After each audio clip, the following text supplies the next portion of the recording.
नमस्कार साथियों, मैं कुश कुमार सरल एग्जाम के यूट्यूब चैनल पे आपका स्वागत करता हूं। दोस्तों, लेकर आए हैं बीपीएससी से बनने वाले महत्वपूर्ण जीएस के प्रश्न जो आपकी आगामी बीपीएससी 4.0 लगी हुई है उसके लिए इसमें से इम्पॉर्टेंट प्रश्न आपको मिलेंगे, क्योंकि ये सभी पुराने जो भी एग्ज़ाम हो चुके हैं बिहार में उसी से निकाले हुए प्रश्नों का सार संग्रह है। इसमें पहला प्रश्न है जो भूगोल से संबंधित है। प्रश्न है हमारा, गैंगेटिक डॉल्फिन के संबंध में निम्नलिखित कथनों पर आपको विचार करना है। ठीक, तो इसके ऑप्शन है, गंगा नदी की डॉल्फिन को IUCN की रेड लिस्ट के तहत लुप्त प्राय जीव के रूप में वर्गीकृत किया गया है। ठीक, अगला है, इसमें कोई क्रिस्टलीय नेत्र लेंस नहीं है जो इसे प्रभावी रूप से अंधा बना देती है। यह इकोलोकेशन का उपयोग कर आगे बढ़ती है और शिकार करती है। इसे भारत के राष्ट्रीय जलीय जीव के रूप में मान्यता दी गई। तो ये बात तो सही है, मान्यता तो दी गई, लेकिन इसका जो राइट आंसर है फिलहाल पहला ऑप्शन तो इसका गलत है।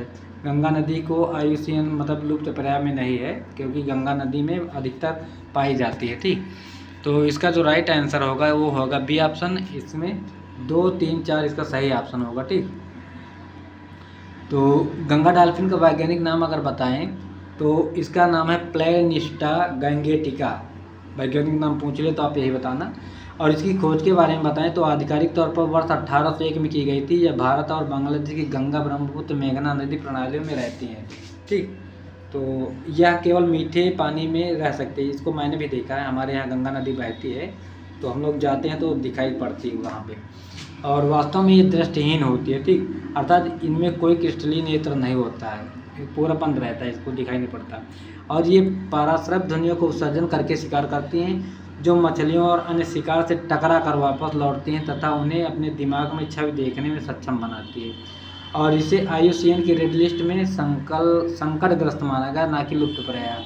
ठीक, जबकि वन्य जीव संरक्षण अधिनियम की अनुसूची 1 और 4 तथा सिटीज के परिशिष्ट वन में सूचीबद्ध किया गया है इसको। और ज्ञातव्य है कि भारत सरकार ने गंगा डॉल्फिन को वर्ष 2009 में राष्ट्रीय जलीय जीव घोषित किया और 2008 में गंगा को राष्ट्रीय नदी घोषित किया गया था। और बात करें, अगला हमारा प्रश्न है, गंडक नदी का दूसरा नाम क्या है? ऑप्शन है इसके, महानंदा, नारायणी, पुनपुन या बूढ़ी गंडक। तो इसका जो राइट आंसर है बी ऑप्शन है, नारायणी इसका दूसरा नाम है। अब इसके बारे में आपको बताएं डिटेल के साथ। तो गंडक नदी को नेपाल में गंडकी और नारायणी नदी के नाम से भी जाना जाता है। इसका उद्गम जो है नेपाल सीमा के पास तिब्बत में धौलागिरी के उत्तर में मुख्यतः समुद्र तल से 7620 मीटर की ऊंचाई से होता है। ठीक, और यह भारत में बिहार एवं उत्तर प्रदेश तथा नेपाल के उत्तरी भाग से होकर बहने वाली महत्वपूर्ण नदी है। ये आपको जब आप क्रॉस करोगे कुशीनगर के बाद पड़रौना पड़ता है, पड़रौना से सट के नदी बहती है गंडक नदी। मैंने देखा है बिहार में। वर्तमान में इसमें फिलहाल पानी नहीं था, बट अब बारिश हुई होगी तो हो गया होगा। और अगला हमारा प्रश्न है, किस पठार पर कर्क रेखा तथा भारतीय मानक समय रेखा एक दूसरे को काटती है? मालवा, बघेलखंड, बुंदेलखंड या उपरोक्त में से कोई नहीं। तो इसका जो राइट आंसर होगा बी ऑप्शन होगा, बघेलखंड पठार से ये मानक रेखा गुजरती है। ठीक, तो बघेलखंड के पठार पर कर्क रेखा तथा भारतीय मानक समय रेखा एक दूसरे को काटती है।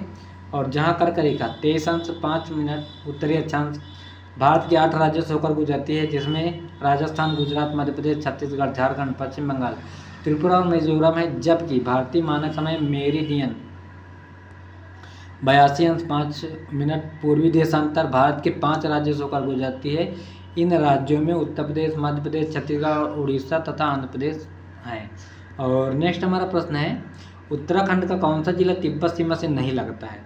तो अल्मोड़ा है, चमोली है, उत्तरकाशी है, उपरोक्त में से कोई नहीं। तो अल्मोड़ा जो जिला है उत्तराखंड का, ये तिब्बत से सीमा नहीं साझा करता है। ठीक, तो उत्तराखंड के 3 जिले हैं, जिसमें से आपको पिथौरागढ़ मिलेगा, चमोली है जिसे फूलो घाटी के नाम से जाना जाता है, उत्तरकाशी है ये तिब्बत से और चीन के अंतर्राष्ट्रीय सीमा साझा करता है। ठीक, और पिथौरागढ़ जो है नेपाल और तिब्बत दोनों के साथ सीमा साझा करता है, जबकि उत्तराखंड का अल्मोड़ा जिला जो है किसी भी देश के साथ अंतर्राष्ट्रीय सीमा साझा नहीं करता। ठीक, और नेक्स्ट हमारा प्रश्न है, स्वर्णरेखा नदी निम्नलिखित में से किस गांव के पास निकलती है?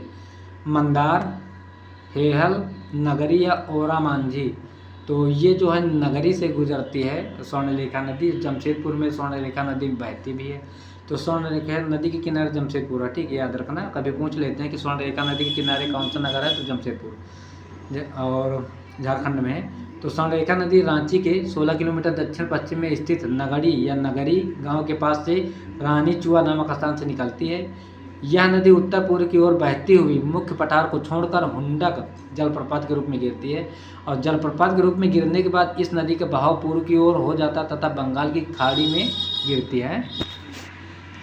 और अगला हमारा प्रश्न है विश्व भूगोल से संबंधित प्रश्न है, जो आपकी परीक्षाओं में पिछली बार आए हुए थे। तो इसमें देखो अभिकथन दिया हुआ है, घाना तट पर सोने के समृद्ध प्लेसर जमाव पाए जाते हैं और ब्राज़ील में सोने की सिराएं पाई जाती हैं। कारण दिया हुआ है, किसी समय में महाद्वीपीय अटलांटिक तट के साथ एक साथ संयुक्त थे। अब इसके जो ऑप्शन दिए हुए हैं, ए और आर दोनों सही हैं, पर आर ए की सही व्याख्या नहीं करता।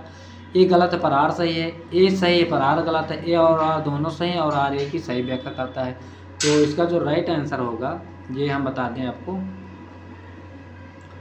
इसका जो सही जवाब होगा डी ऑप्शन होगा, ए और आर दोनों सही हैं और आर ए की सही व्याख्या भी करता है।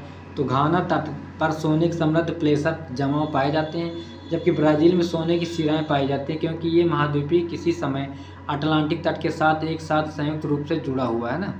और अतः उक्त अभिकथन ए और कारण आर दोनों सही। अगला हमारा प्रश्न है 90 अंश पूर्वी देशांतर पर स्थित थिम्पू जो भूटान की राजधानी है, स्थानीय समय निर्धारित कीजिए जब ग्रीनविच जो लंदन में 0 अंश में दोपहर 12 बजे तो यहाँ का समय पूछा है। तो इसका जो राइट आंसर है 6 बजे का पूछा गया है पिछले बार पेपर में। तो ग्रीनविच एवं 90 अंश डिग्री पूर्वी देशांतर स्थित थिम्पू के बीच का अंतर 90 अंश देशांतर का कुल अंतर होता है, ठीक। और आगे इसमें क्या है, तो 90 × 4 करोगे तो एक मतलब एक अंश में 4 मिनट लगता है, तो 90 में कितना लगे तो जो 36 मिनट होगा यानी 360। और 360 को जब आप 360 को आप 60 से भाग करोगे तो 36 यानी 6 घंटा आ जाएगा आपका आंसर। तो ऐसे लगाते हैं, ठीक। और किसी का भी निकालना हो तो आप ऐसे ही निकाल सकते हैं। तो थिम्पू का स्थानीय समय ग्रीनविच से 6 घंटे आगे होगा, और थिम्पू का स्थानीय समय 12 + 6 बराबर 6 PM यानी शाम का समय, ठीक। और अगर पूछ ले कि जो लंदन का ग्रीनविच है इसका समय और भारत के समय में कितना फ़र्क है, तो भारत जो है पूर्वी देशांतर में पड़ता है, तो 5.5 घंटा का फ़र्क है। जब अपने यहाँ सुबह का 5:30 बजेगा तो वहाँ 5.5 घंटे पीछे समय आपको दिखाई देगा, ठीक। अगला हमारा प्रश्न है ग्लोबल पर 1 डिग्री के अंतराल पर खींची है अक्षांश रेखाएं कितनी होती हैं? 179, 178, 180। तो इसका जो राइट आंसर है ए ऑप्शन होगा, 179 रेखाएं खींची जाती हैं ग्लोबल पर। तो भूमध्य रेखा को आधार मानकर 1 अंश के अंतराल पर खींची गई अक्षांश रेखाओं की संख्या 179 होती है। एग्जाम में पूछे गए प्रश्न है, तो आप विशेष करके ध्यान दीजिएगा इसको। और उत्तरी एवं दक्षिण ध्रुव रेखा न होकर अक्षांश बिंदु होती है। इस प्रकार 1 अंश के अंतराल पर अक्षांश बिंदुओं की कुल संख्या 181 होती है, क्योंकि ऐसे बना होता है। तो इसको भी जोड़ा जाता है, इसको भी जोड़ा जाता है, तो 2 इसको और जोड़ देते तो 1 + 79 +2 बराबर 181 हो जाएगा ऐसे ना। और अगला हमारा प्रश्न है एल नीनो धारा कहाँ प्रवाहित होती है? बंगाल की खाड़ी, हिंद महासागर, प्रशांत महासागर या इनमें से कोई नहीं। तो एल नीनो जो है जलधारा ये फिलहाल प्रशांत महासागर में बहती है, ठीक। और इसमें के बारे में बताएं तो एल नीनो एक गर्म जलधारा पैटर्न है जो पूर्वी और उष्णकटिबंधीय प्रशांत महासागर में सतही जल के असामान्य तापन की स्थिति को दर्शाता है। यह दक्षिणी दोलन की घटना उष्ण अवस्था के रूप में देखा जाता है। यह घटना ला नीना की तुलना में अधिक बार होती है, ठीक। और उष्णकटिबंधीय प्रशांत महासागर के वायुमंडलीय दाब में परिवर्तन को दक्षिणी दोलन कहते हैं। और एल नीनो घटना एक नियमित चक्र नहीं है, ये 2 से 7 वर्ष के अंतराल पर अनियमित रूप से घटित होती हैं। और अगला हमारा प्रश्न है निम्नलिखित कथनों पे आपको विचार करना है। दिया हुआ है इसमें सतही क्षेत्रफल के हिसाब से विक्टोरिया झील दुनिया की तीसरी सबसे बड़ी मीठे पानी की झील है। ये कहाँ है? अफ्रीका में है। यहीं से नील नदी का उद्गम होता है, ठीक। और यह अफ्रीका की महान झीलों में से एक है। इसकी सीमा 4 देशों तंजानिया, युगांडा, रवांडा और केन्या से लगती है। और आगे दिया हुआ विक्टोरिया झील से निकलने वाली एकमात्र धारा नील नदी है जो युगांडा के जिंजा के पास झील के बाहर निकलती है। इसमें आपको गलत कथन ढूंढना, तो गलत कथन इसमें हो जाएगा 1 और 3, ठीक। इसकी सीमा 4 देशों से नहीं लगती है। और इसमें पहला ऑप्शन क्या हुआ है, सतही क्षेत्रफल के हिसाब से विक्टोरिया झील दुनिया की तीसरी सबसे मीठे पानी की झील ये नहीं है, ठीक। और इसमें आपको पता है सही जवाब क्या है। तो विक्टोरिया झील जो है विश्व की दूसरी सबसे बड़ी ताजे पानी की झील है। ठीक, पहली आपको अमेरिका में पता है सुपीरियर झील, कनाडा और सुपीरियर उसके बीच में है अमेरिका की, तो इस वजह से पहला गलत हो रहा है। और इसकी सीमा जो है युगांडा, केन्या और तंजानिया की सीमा से लगती है, 4 देशों से नहीं लगती, 3 से लगती है। ठीक, तो इसलिए सी वाला भी गलत है, तो इसलिए कथन 2 और 4 सत्य होंगे। अगला हमारा प्रश्न है हीट वेव, मतलब अभी हीट वेव चला था ना गर्मी के सीजन में, भयंकर तरीके की गर्मी, तो उसे हीट वेव कहते हैं। तो हीट वेव के बारे में आपको बता दें संबंध, उन पे विचार करना है आपको। यदि किसी मैदानी इलाके का अधिकतम तापमान कम से कम 30 डिग्री से या इससे अधिक तक पहुंच जाता है तो उसे हीट वेव कहते हैं। और अगला है, यदि किसी पहाड़ी इलाके का अधिकतम तापमान कम से कम 40 डिग्री या इससे अधिक तक पहुंच जाता तो उसे हीट वेव माना जाता है। अब इसमें आपको कथन सही खोजना है, तो इसमें ना तो ए होगा और ना तो बी होगा, यानी कि दोनों कथन इसमें गलत हैं। और अब बताएं हीट वेव के बारे में। तो भारत में हीट वेव घोषित करने के लिए भारतीय मौसम विज्ञान विभाग के मानदंड निम्नलिखित प्रकार से हैं। यदि मैदानी इलाकों में किसी स्थान का अधिकतम तापमान कम से कम 40 डिग्री सेल्सियस या उससे अधिक एवं पहाड़ी क्षेत्रफल में कम से कम 30 डिग्री क्षेत्रफल या इससे अधिक तक पहुंच जाता तो इस स्थिति को हीट वेव कहा जाता है। ठीक, उसमें उल्टा दिया हुआ था। और इसके अलावा सामान्य तापमान से 7 डिग्री सेल्सियस अथवा इससे अधिक की वृद्धि को गंभीर हीट वेव की स्थिति माना जाता है। अतः व्याख्या स्पष्ट है कि ना तो ए सही है और ना ही बी सही है। अगला हमारा प्रश्न है, यूएई रियासती राज्य है, Dubai, Sharjah, Ajman, Jeddah, Kuwait, Bahrain, Al Quwain. और बी ऑप्शन में अल क्वैन, फुजैरा, रासल और Khaimah, Riyadh, Dammam, Taif, Dubai. और अगला सी है, Sharjah, Abu Dhabi, Ajman, Fujairah, Dubai, Bahrain, Kuwait. और डी ऑप्शन है Abu Dhabi, Dubai, Sharjah, Ajman, Al Quwain, Fujairah, Ras Al खैमा। तो इसका जो सही जवाब होगा वो होगा D option, Abu Dhabi, Dubai, Sharjah, Ajman, Al Quwain, Fujairah, Al Khaimah. और यूएई मिडिल ईस्ट एशिया का देश है जिसकी राजधानी अबू धाबी है। इसकी समुद्री सीमा जो है फारस की खाड़ी और ओमान की खाड़ी से लगती है। ये दोनों खाड़ियाँ हरमुज से एक दूसरे को जोड़ती हुई हैं। और इसके प्रमुख रियासती राज्य Abu Dhabi, Dubai, Sharjah, Ajman, Al Quwain और फुजैरा और रास अल खैमा है। अगला हमारा प्रश्न है, ब्रह्मांड में पल्सर क्या होते हैं? आपने सुना होगा पल्सर, पल्सर एक गाड़ी भी होती है, तो उसी के नाम से बना है पल्सर गाड़ी। तो घूमते हुए न्यूट्रॉन तारे हैं, किसी तारे के विस्फोट हैं, किसी तारे द्वारा उत्सर्जित रेडियो तरंगें, तारों का एक समूह। तो ये फिलहाल क्या होते हैं, तो घूमते हुए तारे होते हैं। न्यूट्रल मतलब मृत जो होते हैं, अस्तित्व नहीं रहता है, ये मृत होते हैं, तो इनको न्यूट्रल बोलते हैं। ठीक, तो ब्रह्मांड में पल्सर वास्तव में तारे नहीं हैं बल्कि घूमते न्यूट्रॉन तारे हैं, यानी ये न्यूट्रॉन स्टार परिवार के सदस्य हैं।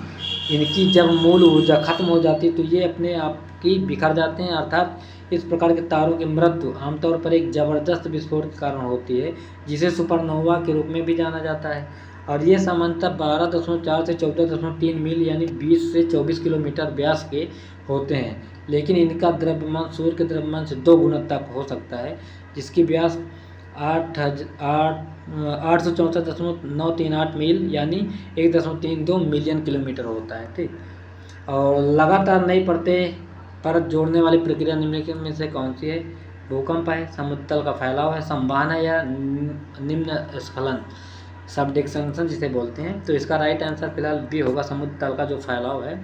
तो समुद्र तल के फैलाव के सिद्धांत के अनुसार पृथ्वी की पपड़ी निरंतर वृद्धि और विकास की स्थिति में है। ऐसा तब होता है जब पृथ्वी की प्लेटें एक दूसरे से दूर चली जाती हैं और इस तरह प्लेटों के बीच में जो बची हुई जगह नई सामग्री से भर जाती है, जो धीरे धीरे उन्हें अलग कर देती है, अर्थात लगातार नई परत जोड़ने वाली इस प्रक्रिया को हम समुद्र तल का फैलाव कहते हैं।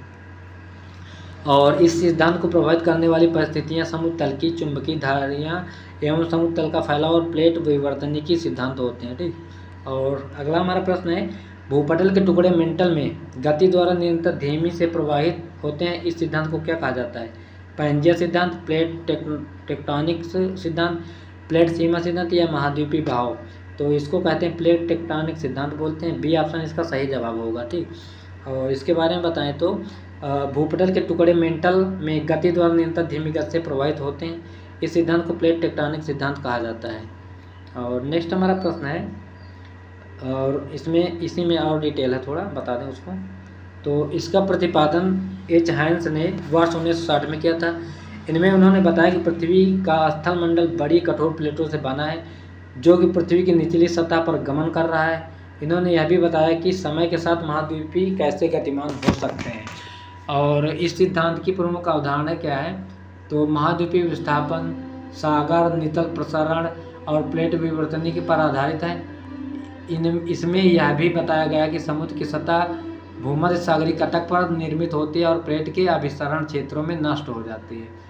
अगला हमारा प्रश्न है, सूची को आपको मिलान करना है। इसमें दिया हुआ अंतरिक्ष मिशन और खोज, तो कैसिनी ह्यूजेंस मिशन बृहस्पति है, जूनो शनि और उसके वलय से है, आर्टेमिस शुक्र से, वेरिटास मानव अंतरिक्ष उड़ान चंद्रमा से। तो आर्टेमिस फिलहाल अमेरिका ने किया था, तो आर्टेमिस का तो क्लियर है, इसने शुक्र ग्रह के लिए भेजा था शायद।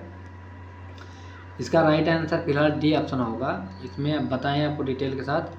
तो कैसिनी ह्यूजेंस जो है शनि के और उसके वलय के लिए है, जूनो जो बृहस्पति है, आर्टेमिस मानव अंतरिक्ष उड़ान चंद्रमा के मंगल ग्रह तक का था, और वेरिटास जो है शुक्र से संबंधित था। ठीक, और अगला टॉपिक है इकोनॉमिक्स अर्थशास्त्र से संबंधित प्रश्न है जो पूछे जाते हैं आपके एग्जाम में। तो दिवाला और शोधन अक्षमता के संबंध में निम्नलिखित कथनों पर विचार करना आपको। तो शोधन अक्षमता से तात्पर्य उस वित्तीय स्थिति से है जिसमें कोई व्यक्ति या संस्था बकाया होने पर अपने ऋणों का भुगतान करने में असमर्थ होता है। दिवाला एक कानूनी प्रक्रिया को संदर्भित करता है जहां देनदार की संपत्ति लेनदारों के लाभ के लिए समाप्त या पुनर्गठित की जाती है।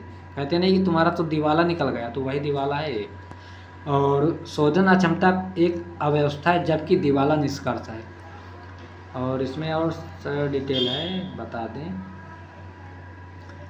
अगला, भारतीय दिवाला और शोधन अक्षमता बोर्ड IBBI दिवाला और शोधन अक्षमता कार्रवाई की देखरेख के लिए जिम्मेदार नियामक निकाय है। और उपरोक्त कथन में कौन सा सही है, तो इसका जो राइट आंसर होगा 1, 2, 3 है, इसमें सही ऑप्शन होंगे। तो प्रश्न सॉल्वेंसी और बैंकरप्सी कोड अर्थात दिवाला और शोधन अक्षमता कोड 2016 के अनुसार भारतीय दिवाला और शोधन अक्षमता बोर्ड दिवाला और शोधन अक्षमता कार्रवाई की देखरेख के लिए उत्तरदायी नियामक निकाय है। और अगला हमारा प्रश्न है, औद्योगिक नीति संकल्प किस वर्ष अपनाया गया था। ऑप्शन इसके हैं 1954 है, 1952 है, 1950 या 1956। तो इसका राइट आंसर होगा डी ऑप्शन, 1956 में है औद्योगिक नीति संकल्पना आई थी। तो औद्योगिक क्रांति अगर पूछे तो इंग्लैंड में हुई थी, याद रखना। औद्योगिक नीति संकल्प वर्ष 1956 में अपनाया गया। इस नीति द्वारा सार्वजनिक क्षेत्र का विस्तार करने पर विशेष जोर दिया गया है और सहकारी क्षेत्र का निर्माण करने और निजी उद्योगों में स्वामित्व तथा प्रबंधन के पृथक्करण को प्रोत्साहित किया गया है। निजी क्षेत्र के एकाधिकार के उदय को रोकने की आवश्यकता पर भी जोर दिया गया है। और इस नीति को भारत का आर्थिक संविधान या राज्य पूंजीगत की बाइबिल माना जाता है। इम्पॉर्टेंट है, ठीक, क्योंकि इसने जून 1991 तक के उद्योगों संबंध में सरकार की नीति के लिए बुनियादी ढांचा प्रदान किया है। अगला हमारा प्रश्न है, उत्पादन संबंध प्रोत्साहन PLI, इसके मतलब जन्मदाता कौन पूछ लिया जाता है। PLI के तो भगवती चरण याद रखना, PLI जो रीट होती है। तो योजना के बारे में निम्नलिखित पर विचार करना है आपको। ए दिया है पहला नंबर, यह योजना घरेलू विनिर्माण को बढ़ावा देने और मोबाइल फोन विनिर्माण तथा निर्दिष्ट इलेक्ट्रॉनिक घटकों में बड़े निवेश को आकर्षित करने के लिए उत्पादन से जुड़े प्रोत्साहन की पेशकश करती है।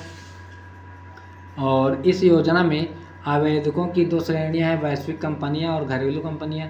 यह योजना पात्र कंपनियों को 6 वर्षों की अवधि के लिए भारत में निर्मित और लक्ष्य श्रेणी में शामिल वस्तुओं की शुद्ध वृद्धिशील बिक्री आधार वर्ष पर लगभग 8% औसत प्रोत्साहन प्रदान करती है।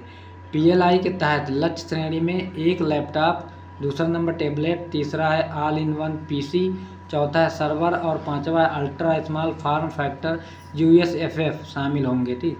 और इसमें आपको दिया है गलत कथन कौन सा है। तो गलत कथन के बारे में आपको बता दें तो इसमें 2 और 3 गलत हैं और इसका C ऑप्शन होगा। तो PLI योजना अर्थात उत्पादन संबंध प्रोत्साहन योजना आवेदकों को वैश्विक और घरेलू श्रेणियों में वर्गीकृत नहीं करती है, इसलिए कथन 2 और 3 कथन गलत है, क्योंकि 8% का औसत प्रोत्साहन सही नहीं है और कंपनियों की पात्रता के लिए 6 वर्ष की अवधि भी गलत है। और नेक्स्ट हमारा प्रश्न है, स्वामित्व योजना के संबंध में कथन पर विचार करना आपको।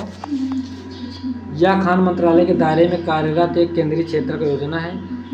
यह योजना CORS नेटवर्क की तरह जियो पोजिशनिंग इंफ्रास्ट्रक्चर को 5 सेंटीमीटर तक की सटीकता प्रदान करने योग्य मानक बनाने का प्रयास कर रही है।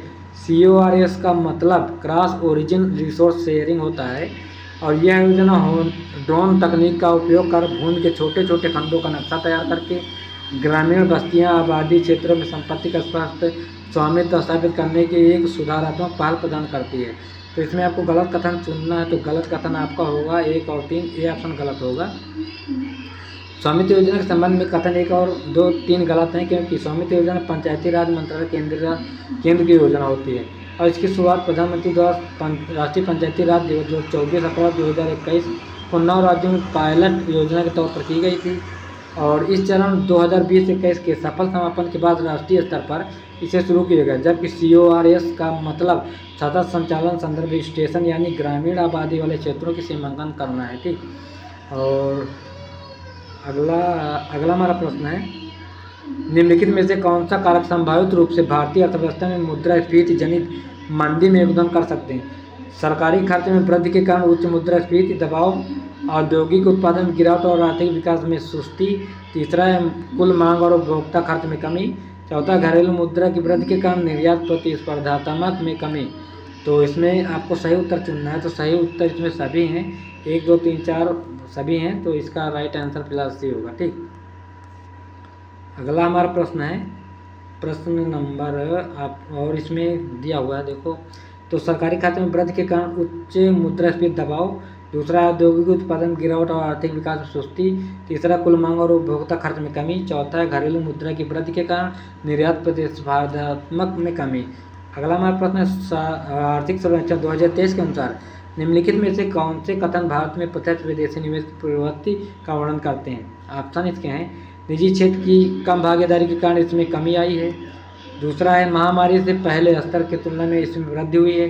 तीसरा, टेलीकॉम सेक्टर में पूरी तरह के सुधार होने के बाद किसी भी वित्तीय वर्ष में बिना घटे इसमें तेजी से बढ़ोतरी हुई। चौथा, कमजोर वैश्विक स्थिति के कारण इसमें कमी आई है। तो इसमें आपको सही ऑप्शन चुनना है, तो सही ऑप्शन इसमें केवल 4 होगा, सी ऑप्शन इसका सही होगा। आर्थिक सर्वेक्षण 2023 का अनुसार कथन 1, 2, 3 तथ्य के विपरीत हैं एवं चौथा इसमें केवल सही होगा। ठीक, और 1 मिनट, अगला हमारा प्रश्न है, प्रश्न नंबर 67 है, केंद्र सरकार के गैर योजना व्यय के बारे में निम्नलिखित कौन सा कथन सही है? ए है, व्यय कृषि पर होता है। बी, व्यय विज्ञान और प्रौद्योगिकी पर होता है। सी, व्यय ब्याज भुगतान पर होता है। उपरोक्त में से कोई नहीं।